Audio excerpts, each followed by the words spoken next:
Assalamualaikum warahmatullahi wabarakatuh. Baik teman-teman, kita kali ini akan melakukan seperti halnya diskusi yaitu tentang demokrasi di era digital.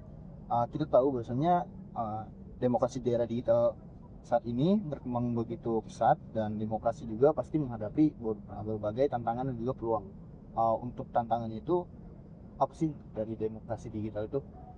Kalau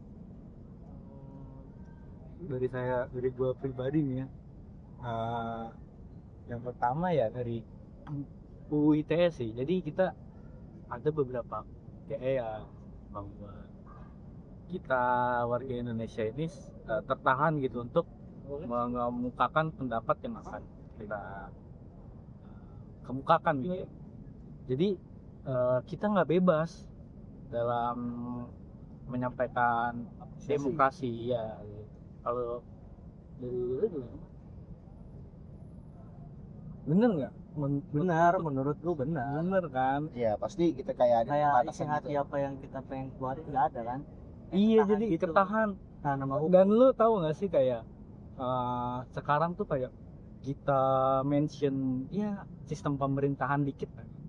Jadi mention dikit nih, Dia kayak terus langsung suruh tiba-tiba klarifikasi. ya klarifikasi terus kayak ada teror ya, entah itu beneran dari instansi pemerintah atau bukan ya. Nah, itu gue kadang sering lihat sih di Twitter kayak gitu. Jadi ya begitu begitu guys. Berarti selanjutnya itu kayak perlu ada regulasi yang kuat nggak sih untuk platform kayak ini kan untuk di demokrasi di era digital itu kan kayak ada pasti dampak buruknya gitu kan, entah itu dari apa ya, Iya ya, informasi kan atau penyebaran hoax pasti ada sih. Nah, Apalagi kalau itu apa sih gitu misalkan untuk solusinya untuk atau apa yang sih? pertama mungkin yang tadi lu mention ke arah ini ya, apa, ke arah misinformasi, berarti hoax Ya kayak hoax, penyebaran hoax, ujaran kebencian ataupun eksploitasi data gitu. ya. Ya, ya itu dampak salah satu dampak buruk dari apa era digital nih. Karena ya hoax tuh susah banget buat ditutupin ya, buat diberhentiin. Ya paling bisa minimalisir doang. Iya, minimalisir doang gitu. Soalnya yang akses internet tuh Semua orang bisa. banyak iya, dan gampang sekarang kan, di era sekarang gampang banget buat akses sebuah internet, sosial media yang ya kita ambil dari Twitter kan. Twitter biasa tempat buat apa, orang-orang debat tuh ya kan, orang debat biasa kan di Twitter kan. Iya. Sebenarnya kalau untuk yang tadi itu kita ke peran influencer di Indonesia gitu ya, itu sebenarnya penting gak sih buat untuk penyebaran hoax itu buat diminimalisir gitu ya, peran dari influencer? Oke. Itu penting gak penting sih sebenarnya menurut gue ya. Penting gak penting karena ya influencer ada yang pastinya ada yang arahnya benar-benar positif nih, kayak iya gimana cara influencer itu nge-handle audiensnya gitu kan. Ada kayak yang sekedar influencer bikin TikTok doang tanpa adanya edukasi kan ya, yang begitu gimana caranya buat meminimalisir. Jadi kayak kalau influencer membuat suatu pernyataan ya misal di TikTok, alangkah baiknya ya dia buat klaim kalau itu bahwa beneran dia yang buat, jadi dia nggak termakan, jadi audiensnya nggak termakan oleh hoax. Apalagi sekarang kan zamannya sekarang AI itu ya, lu tahu sendiri AI yang sekarang kan, lu tahu kan Banyak video-video yang video-video sekarang udah bisa nyerupain muka orang. Iya, yang begitu-begitu kan sekarang udah ngeri banget. Nah itu udah, hoax tuh malah makin gampang karena adanya AI. Tapi ya menurut lu bertiga nih, ini kan dengan kehadiran yang kayak media baru nih kayak gitu, kayak misalkan demokrasi nih sekarang, demokrasi di era digital itu berpengaruh banget sih kayak ke kehidupan kita itu sebagai masyarakat Indonesia gitu. Lebih utamanya itu berpengaruh banget atau enggak sih sebenarnya? pengaruh. Ya, tergantung kondisi aja sih. Tergantung Iya. gimana kondisi suatu negara itu waktu saat itu gitu. Iya. Nggak bisa ditebak. Soalnya negara kita jujur-jujuran aja. Anu mas. Kayak gini nggak bisa ditebak. Ya. Lu potong dulu ya. Nah, di samping demokrasi secara era digital ini membawa dampak yang negatif, pasti kan ada positif dan negatif. Salah satu ada yang kita kan dari 3 orang ini, salah satunya apa gitu dari dampak positifnya. Oh, positif paling ya di zaman era digital ini kan kita jadi gampang nih buat akses internet ya. Jadi gampang tahu. Iya, jadi kita informasi gampang tahu tentang politik dan kita pun bisa lebih bebas ya walaupun ya itu terhalang oleh UU ITE yang tadi gue bilang ya.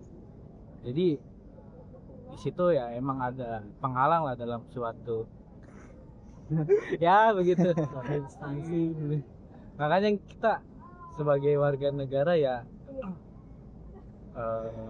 harus lebih baik lagi dalam menafsirkan suatu pendapat yang akan kita kemukakan gitu. Kalau dari dampak positif apa negatif ya? Ya, Juga soalnya kayak terlalu banyak. kalau negatif yang tadi itu ya bang ya, kayak penyebaran hoax kan. Nah, tentunya itu. Minimalisir aja udah susah bagi kita. Lagi dengan teknologi semakin canggih. Adu domba tuh Nah, di iya. Twitter. Nah, bullying juga sebenarnya bullying juga ya gitulah bentuk nyata gitu dari bentuk nyata ya dari sekarang itu jadi masalah dari pembangunan demokrasi di era digital gitu. Karena kan semakin tahunya orang ke demokrasi digital makin banyak bullying lewat online gitu. Contohnya kayak bullying fisik lah melalui komentar-komentar. Iya, yang komentarnya Oh, yang kalau kata anak zaman sekarang apa kartu teks. fisik apa sih fisik harassment ya? Apa sih dibilangnya tuh? Oh, yang begitu ya. Iya iya ya. Wah, itu kacau sih itu. Iya, komentar-komentar yang nggak bisa dijaga tuh. Kayak siapa man? Aduh, Tuh. Udah. Eh, nanti lanjut itu. sebenarnya Bahaya. untuk memperkuat demokrasi di Indonesia itu ini kan hanya salah satu sebagai apa namanya kunci gitu ya memperkuat demokrasi gitu. Ya. Pasti kan harus ada dukungan juga. Sebenarnya pemerintah itu harus mendukung dari demokrasi digital atau enggak? Wah, harusnya sih ya Harusnya notabene iya. negara Indonesia adalah negara demokrasi. Berarti harusnya ya mendukung Mendukung sepenuhnya berarti ya. sepenuhnya. Harus sepenuhnya sih. Tapi cuman dengan adanya ya beberapa UU ITE ya yang tadi jadi Iya. nggak semua, cuman ada beberapa yang Pasti ada. yang kurang make sense. Jadi emang masyarakat ini dengan pemerintah itu emang harus saling apa ya komunikasi gitu ya. Maksudnya kan dari demokrasi ini yang tadinya masyarakat nggak bisa menyuarakan lewat offline atau secara langsung. Nah, Sekarang masyarakat bisa melakukan suaranya demokrasi melalui internet. Artinya kerjasama masyarakat dengan pemerintah. Iya, itu pasti harus ada Iya, kerjasama antar dua itu, iya. antar pemerintah dan masyarakat. Harus saling mengerti lah. Kita sebagai manusia kan punya perasaan. Iya. Perasaan itu dipakai untuk mengerti, mengerti seseorang itu. Jadinya kita harus Pracoyo. Katanya mas, apa mas? kan ayam mulu ya. Ayam mulu ya. Contohnya ya pokoknya ya. Beneran banyak. Jadi ya pemerintah harus melihat juga lah struggle-nya masyarakat tuh kayak gimana. Dan kita juga sebagai masyarakat juga tahu struggle-nya pemerintah harus kayak gimana. Jadi kita harus ngerti aja gimana sih kondisi pemerintahan sekarang. Jadi masyarakat harus tahu nih lagi susahnya kayak gimana, lagi apa yang dikerjain. Masyarakat harus tahu. Dan masyarakat dan pemerintah juga Harus tahu juga apa yang iya, gimana cara masyarakatnya tahu ya, dengan cara transparansi. iya. Jadi pemerintah ya harus transparansi lah dalam melakukan tugasnya tugas-tugas negara gitu. Jadi nggak ada yang diumpet-umpetin tuh. Jadinya kan nggak ada miskonsepsi antara masyarakat sama pemerintah kan. Transparansi ya. Iya, transparansi itu wajib banget. Buat yang pertama ya itu buat kepercayaan aja sih antar pemerintah, antar masyarakat pemerintah. Masyarakat juga butuh sih ya, saling ini aja lah antar masyarakat dan pemerintah ya. Transparansi itu penting. Jadi yang Bang Ahmad atau ini yang masih ingin dikeluarkan lagi Unek-unek Sekarang Bang Arman sampaikan. siapa? Belum kepikiran sih. Belum kepikiran.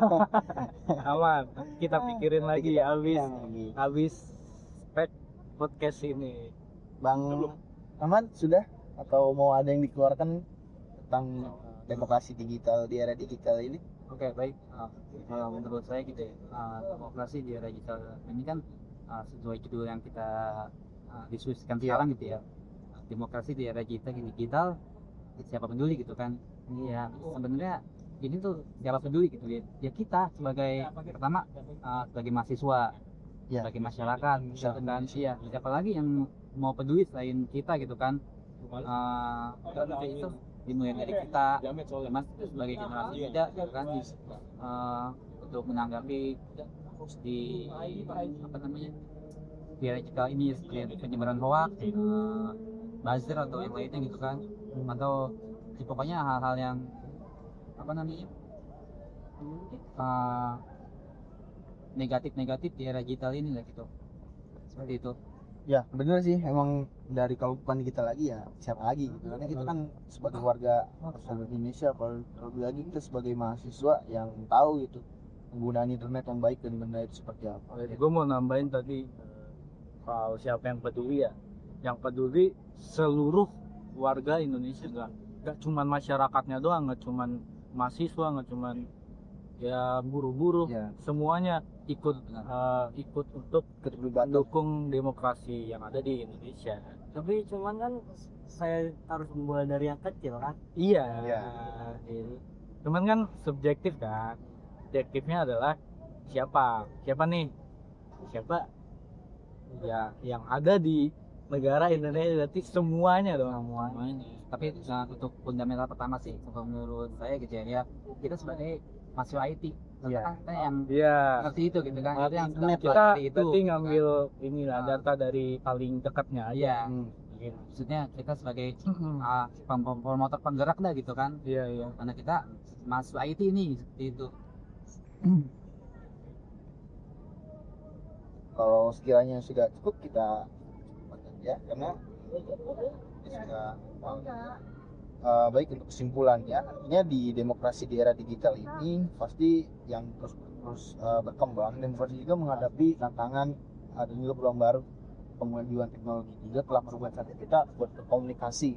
Tadinya kita berkomunikasi secara langsung dan kita sekarang bisa via internet. Dan juga perlu kita ingatkan lagi bagaimana kita bermain sosial media ataupun yang lainnya, mana yang baik ataupun yang benar. Dan juga transparansi pemerintah terhadap warga negara juga perlu disosialisasikan lebih lagi. Mungkin itu saja sekedar diskusi dari kita, dari kami. Kurang lebihnya mohon maaf. Assalamualaikum warahmatullahi wabarakatuh. Thank you guys yang sudah nonton. Jangan lupa subscribe